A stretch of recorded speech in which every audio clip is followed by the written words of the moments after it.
There are two ghosts at the banquet. One is slavery. They can't talk about it at all. They can't even use the word. That species of property. The second ghost they can't stop talking about. It's monarchy. They meet for 4 times to talk about the powers of the executive. I challenge you to read Article 2 of the Constitution and tell me what a president of the United States can do and not do. It's unclear.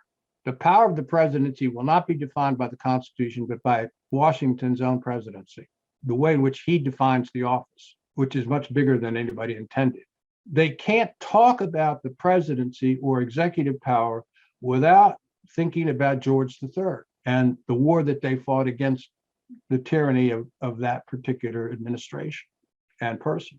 All discussions are held hostage to theories that some of them are conspiracy theories, but the fear that if you grant executive power to a single person, that person will almost for certain become a dictator in a lifetime appointment.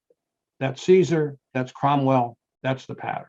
And therefore, the discussions about the power of the presidency and then how to elect him are almost impossible to follow in the speeches that are given. They try, is it going to be one person or 3 people, one from New England, one from the Middle States, one from the Southern states? Is it a lifetime appointment?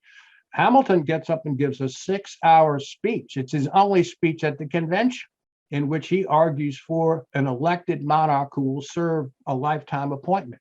I don't know whether he really believed that because it's going to be hanging over his head for the rest of his life that he's a avowed monarchist.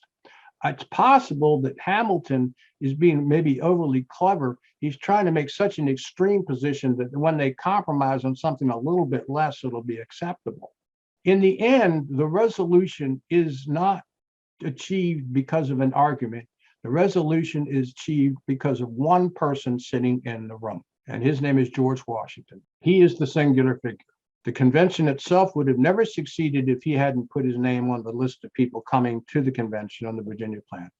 And the decision about the presidency is completely resolved by the fact that, well, we don't know how much power this office should have, but we do know that this is the guy that's going to occupy the office initially, unquestioned. If Washington, by the way, knew that that was going to happen, I'm not sure he would have come to the convention, because no president in American history did not want to be president more than George Washington. Nevertheless, at this point, the thing worth noting, when they think about the president, they can't reach a theoretical understanding of how to define the office. They can reach a very practical and personal decision that the first president will be one person, Washington, and he will be elected for a 4-year term that is renewable. It doesn't say for how long. Washington will set the limit on that in his presidency.